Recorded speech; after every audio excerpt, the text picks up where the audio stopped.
নমস্কার বন্ধুরা, গোপালে হেসেলে আপনাদের সবাইকে স্বাগত। বর্ষা বাদলের রাতে ডিনারের রেসিপিটা যদি এই ধরনের হয় তাহলে আশা করি ছোট থেকে বড় সববার খেতে খুব ভালো লাগবে, আর খুব সাধারণ কিছু ঘরোয়া উপকরণে এটা চটপট তৈরিও হয়ে যাবে। তাই চলুন সময় নষ্ট না করে রান্নাগুলো করে ফেলি। আজকে ডিনার রেসিপি তৈরি করার জন্য প্রথমেই আমি ছোলে তৈরি করব, আর তার জন্য এখানে কাবলি চানা নিয়ে নিয়েছি। এখানে 2 কাপ পরিমাণ কাবলি চানা আছে, আর এটাকে আমি সারা রাত জলে ভিজিয়ে রেখেছিলাম। আর তারপর এখন এটাকে সেদ্ধ করব, সেজন্য জলটাকে ছেঁকে ফেলে দিয়েছি।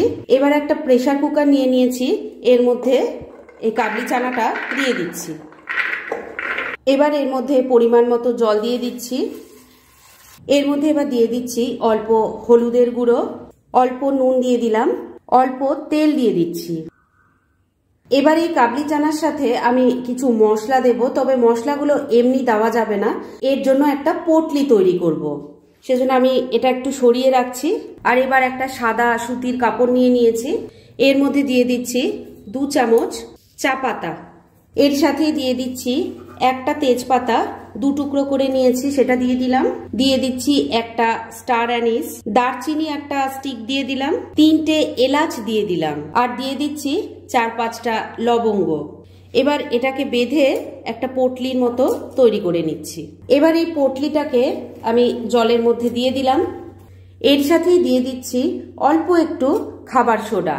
এই খাবার সোডাটা দিলে চানাটা যেমন তাড়াতাড়ি সেদ্ধ হয়ে যাবে, সেরকম আবার একটা সুন্দর কালারও আসবে। এবার লিডটা আটকে দিচ্ছি। এবার প্রেসার কুকারটাকে আমি ওভেনে বসিয়ে দিয়েছি। মিডিয়াম ফ্লেমে 3 থেকে 4টে হুইসেল পড়লেই কিন্তু কাবলি চানাটা ভালো মতো সেদ্ধ হয়ে যাবে। কাবলি চানাটা যতক্ষণে সেদ্ধ হচ্ছে ততক্ষণে আমি ভাটুরের জন্য ডোটা তৈরি করে নিচ্ছি। সেজন্য এই বড় বাটিটার মধ্যে আমি মেজারিং কাপের প্রায় 4 কাপ পরিমাণ ময়দা নিয়ে নিয়েছি। এর মধ্যে এবার স্বাদ মতো নুন দিয়ে দিলাম, দিয়ে দিচ্ছি অল্প একটু চিনির গুঁড়ো, এবার দিয়ে দেব সামান্য একটু খাবার সোডা, দিয়ে দিচ্ছি অল্প পরিমাণ বেকিং পাউডার, দিয়ে দিচ্ছি মেজারিং কাপের 1/2 কাপ সুজি। এবার সবকিছু আগে ভালো করে মিশিয়ে নিচ্ছি। বন্ধুরা, আপনারা আমার রেসিপি দেখার সাথে সাথে আমার ফেসবুক পেজ গোপালের হেসেল, তাতেও ভিজিট করতে পারেন। ডেসক্রিপশন বক্সে লিংক দেওয়া আছে। সবকিছু ভালো করে মেশানো হয়ে গেছে। এবার এর মধ্যে দিয়ে দিচ্ছি মেজারিং কাপের 1/2 কাপ টক দই, এটাকেও মিশিয়ে নিচ্ছি। সবকিছু খুব ভালো করে মেশানো হয়ে গেছে। এবার অল্প অল্প জল দিয়ে এর একটা ডো তৈরি করে নেব। এই ডোটা কিন্তু একটু নরম করেই মাখতে হবে। ডোটা খানিকটা মাখা হয়েছে, তবে এটা যেহেতু খুব নরম তাই হাতে এভাবে লেগে লেগে যাচ্ছে। তাই এখানে আমি অল্প করে তেল দিয়ে দিচ্ছি।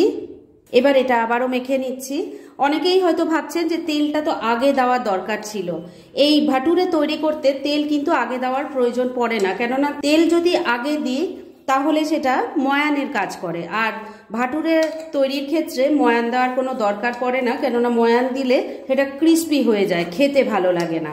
এটা যেহেতু হাতে লেগে লেগে যাচ্ছে তাই একটু তেল দিয়ে এটা মাখলে ভালো মাখা হবে, তাই জন্যই পরে তেল দিতে হবে।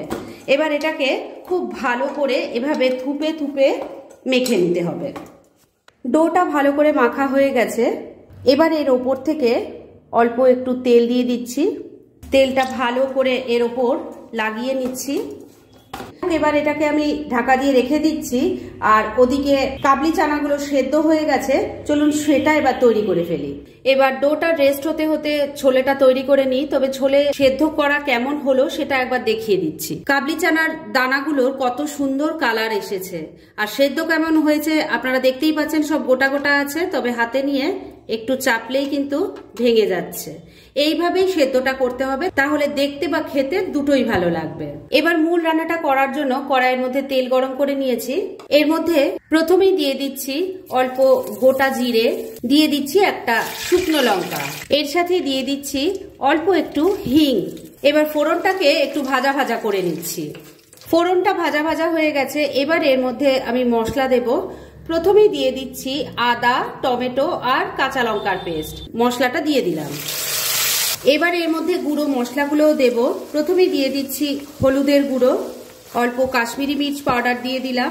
টেস্টটা আরো বাড়ানোর জন্য এর মধ্যে দিয়ে দিচ্ছি ধনের গুঁড়ো। এখানে ধনের গুঁড়োর পরিমাণ একটু বেশি পড়ে, তাই আমি 1.5 চামচ ধনের গুঁড়ো দিলাম। দিয়ে দিচ্ছি 1 চামচ ছোলে মশালে, স্বাদ মতো নুন দিয়ে দিচ্ছি, তবে নুনটা কিন্তু খুব বুঝে দেবেন, কেননা কাবলি চানাটা সেদ্ধ করার সময়ও অল্প নুন দেওয়া ছিল। আর অল্প একটু চিনির গুঁড়ো দিয়ে দিলাম। এবার সমস্ত কিছু মিশিয়ে নিয়ে মশলাটাকে খুব ভালো করে কষিয়ে নেব। 2-3 মিনিট সময় নিয়ে মশলাটাকে খুব ভালো করে কষিয়ে নিয়েছি। এবার সেদ্ধ করে রাখা কাবলি চানাটা দিয়ে দিচ্ছি। এর মধ্যে যে মশলার পটলিটা আমি দিয়েছিলাম সেটা কিন্তু তুলে নিয়েছি, আর এর জলটাও আমি সেপারেট করে রেখে দিয়েছি। জলটা তো লাগবে, তবে আগে চানাটা দিয়ে ভালো করে মশলার সাথে কষিয়ে নেব। মিনিট 2 সময় নিয়ে সেদ্ধ করা কাবলি চানাটাকে মশলার সাথে ভালো করে কষিয়ে নিয়েছি। এবার এর মধ্যে একটা চটপটা সেই রেস্টুরেন্টের মতো টেস্ট আনার জন্য এর মধ্যে দিয়ে দিচ্ছি 1 চামচ চাট মশলা। এটাকেও মিশিয়ে নিচ্ছি। চাট মশলাটাও ভালো করে মিশিয়ে নিয়েছি। এবার এর মধ্যে জল দিয়ে দিচ্ছি। কাবলি চানা সেদ্ধ করার পর যে জলটা ছিল, আগেই বলেছি সেই জলটা আলাদা করে রেখেছিলাম, সেই জলটাই দিয়ে দিলাম। দেখেছেন তো জলের কালারটা কত সুন্দর এসেছে, একদম রেস্টুরেন্টের মতো এসেছে না? আমাকে প্লিজ কমেন্ট করে জানাবেন। আর টেস্টও কিন্তু সত্যি দোকানের মতো হবে। বাড়িতে একবার তৈরি করে খান, তাহলেই বুঝবেন। ভালো করে সবকিছু মিশিয়ে নিচ্ছি। সবকিছু খুব ভালো করে মেশানো হয়ে গেছে। এবার এর মধ্যে 2টো কাঁচা লঙ্কা দিয়ে দিলাম। এবার ফ্লেমটাকে লো আর মিডিয়ামের মাঝামাঝি রেখে এটাকে আমি রান্না করে নেব। একদিকের ওভেনে কাবলি চানাটা রান্না হচ্ছে, আর আরেক দিকের ওভেনে আমি এই রান্নার জন্য একটা মশলা তৈরি করে নেব। সেজন্য প্যান গরম করে নিয়েছি। এর মধ্যে দিয়ে দিচ্ছি 1 চামচ জোয়ান। ফ্লেমটাকে একদম কমে রেখে এই জোয়ানটাকে ড্রাই রোস্ট করে নেব। 2-3 মিনিট সময় নিয়ে ফ্লেমটাকে কমে রেখে জোয়ানটা ড্রাই রোস্ট করে নিয়েছি। এবার গ্যাসটা বন্ধ করে দিলাম আর জোয়ানটা নামিয়ে রাখছি। ঠান্ডা হলে হামানদিস্তায় নিয়ে গুঁড়ো করে নেব। ছোলেটাও খুব ভালো করে আমি রান্না করে নিয়েছি। এর কালারটা দেখুন আরো ডার্ক হয়ে গেছে। রান্না কিন্তু মোটামুটি আমার শেষ পর্যায়ে। শুধু এবার দিয়ে দেব ড্রাই রোস্ট করা জোয়ানটা, যেটা গুঁড়ো করে নিয়েছি, সেটা দিয়ে দিলাম। মিশিয়ে নিচ্ছি। জোয়ানের গুঁড়োটা মিশিয়ে নিয়ে মিনিট খানেক আবারও রান্নাটা করে নিয়েছি। এবার রান্না একদম রেডি, তাই গ্যাসটা বন্ধ করে দিলাম। আর আপাতত এটা এখন ঢাকা রাখছি। ভাটুরেগুলো তৈরি হোক, তারপর দুটো একসাথে সার্ভ করে আপনাদের দেখাচ্ছি।